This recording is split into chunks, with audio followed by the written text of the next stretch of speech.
Good evening, everyone. This is Rich Pertel. I live in Appalachian, New York, in Tioga County. I'm the stand-in, temporary, to be replaced candidate for Vice President of the United States on the Libertarian Party of New York petition, statewide petition. That process is going on now. It started on April 16th. We have until May 28th, final drop dead day, to submit a petition with 45,000 valid signatures to the Board of Elections in Albany. Still waiting for Miriam to come on. I haven't heard from her, but I wanted to start punctually. So I'll just tell you a little bit what's going on with our group. So we have a few candidates around the state besides Larry Sharp to stand in for president and myself to stand in for vice president.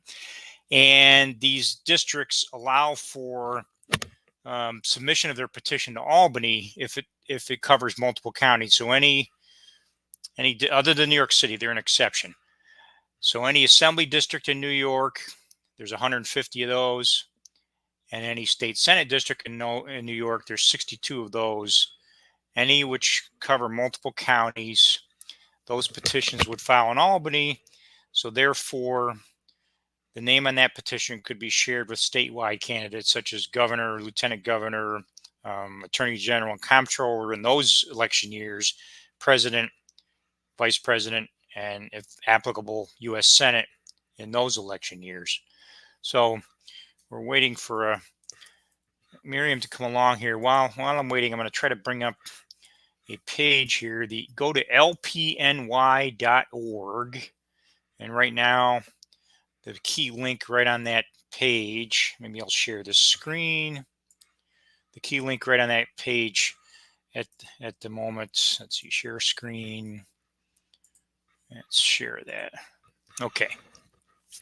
This key link on that screen is going to be, it didn't work. Let's try again, share that. Yeah, there we go.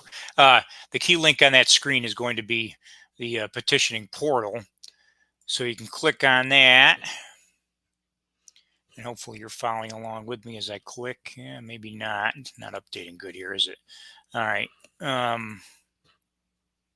And I got to share the different screen. Let's go to that. Sorry about all this. Let's share a different screen as it jump to that one. Okay. So then on this page, you have various links. Sign volunteer form. If you want to volunteer, you can sign up to help along. The petitioning guide. A particular note is where to mail your petitions. We're asking for them to be sent every few days, so we can get a running total. This will be a stack of paper, ceiling high, literally like 8 feet high stack of paper. So we have to bind together volumes as we go along, clean and sort the petitions. The requirement for president and vice president is you need to have 50% of the signatures. Excuse me, you need 500 signatures in a minimum of half of the U.S. congressional districts in New York State. So we'll be binding volumes together based on the predominant number of signatures in that volume being from particular U.S. Congress districts. So here you can download the statewide petition. For in-state collectors, we won a lawsuit a couple years ago. We can actually have people volunteer and help from out of state. There's two different versions. So if you live in New York, you have this version. Out of state, you would use this version. And then Miriam's not updated in here yet, but you have my friend Evan Lebrecht, who's going along pretty well. He's got several hundred signatures. He's up in Assembly 107. He covers Columbia, Rensselaer, and Washington counties. Again, you have versions for a New York State witness and out-of-state witness. Wendy Szabo, Assembly 144, Erie and Niagara counties in Western New York. Again, New York witnesses for in and out of state. And then we have Luther Lane, Monroe and Ontario counties. He's running for Congress. So the assembly candidates need 1,500 valid signatures, so around 2,500 total, and the congressional candidate needs 3,500. So we have we have a few down ballot candidates helping us along too. And again, because these are cross county candidates that are going to file in Albany, they're going to be on a petition with Larry Sharp and myself. So we get signatures for them. It helps for us. The probability of them getting enough is much greater than the probability of Larry and I. I'll be honest, with us where we are now, midway through, we got to really light a fire and have some good things happen in the next couple of weeks. I will say that the actual candidates running for president, are showing up. Mike Termont came up here and got some signatures. I think Chase Oliver's coming up. I heard Charles Belay, his wife apparently is from New York City originally. He's going to help. Um, Hopefully Jacob Hordenberger and Michael Rechtenwald. So, because we're doing this odd thing, we're petitioning before the national nomination has occurred. The national nominations won't happen until the end of May. So we're using these standing candidates. We didn't do it for the fun of it. We did it because we had to. We've got a petition with these temporary candidates because we don't know who the final candidates are. It's at the very end of the petition drive. It's too bad, if this petition period was in 6 weeks delayed, from late May to the end of June or mid-June or mid-July rather. If it was late May to mid-July, we would be able to use real candidates. But instead, we had to pick these temporary candidates, Maria Sharp and myself. So that's the scoop on that. I'm still not seeing Miriam in the lobby. Let me check my cell again. I wanted to start on time because otherwise, a couple of the sources, I think LinkedIn in particular, if you start late, they won't work. So I was multi-streaming to that. So what else can I fill in here? Multi-county, out-of-state, in-state. Again, mail them frequently. Volunteers have been doing work. Some of them haven't been mailing them as quickly as we wanted to. And I did some videos.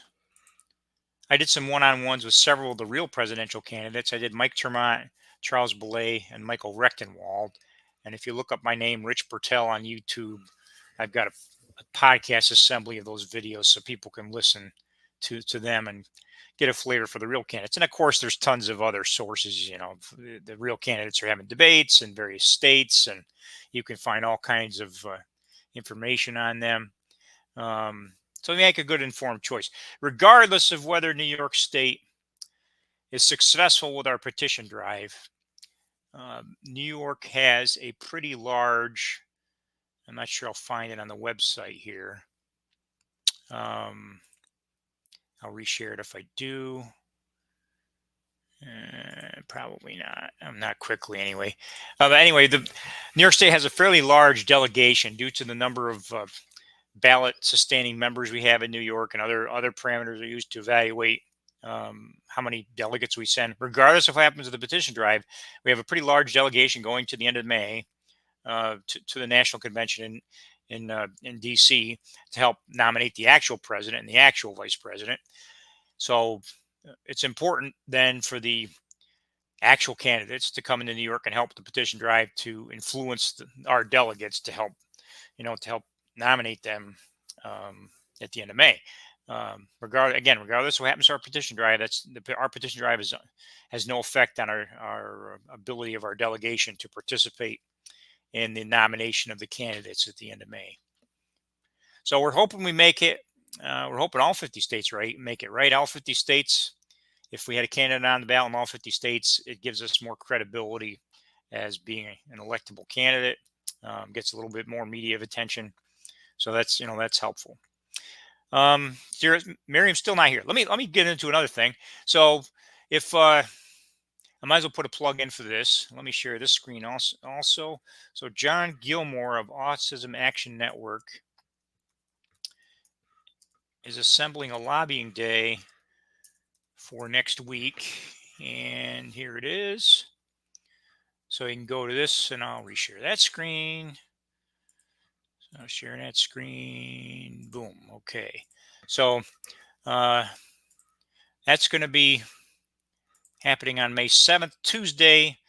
An assembly of speakers, good speakers from around the state. I'll slowly scroll down. Sully Batista, Shannon Joy, that's Shannon Joy Radio in Rochester. If I connect with her on Twitter quite a bit, she puts a lot of content on Twitter. Good to follow her. Tricia Lindsay, Dr. James Weiler, John Gilmore, who's executive director of Autism Action Network, Bobby Ann Cox, a very active civil rights lawyer, Mary Holland, Tremel Thompson, myself, Dana Hensley, Rita Palma, also a big medical advocate in New York, Tom LaPola, I believe he's running for office, and a variety of other people. So there's quite a list. If you count them, there's like 20 speakers or so here Quite a few of us going to speak. And then also during the day, we're asking people to contact their assembly reps and New York State Senate reps while they're in Albany to give them their opinion. So what we're trying to do is one big behemoth this year is the Equal Rights Amendment that's going to be on the ballot. And I contacted Lee McGrath back in January. Lee is he's a managing attorney with the Institute for Justice.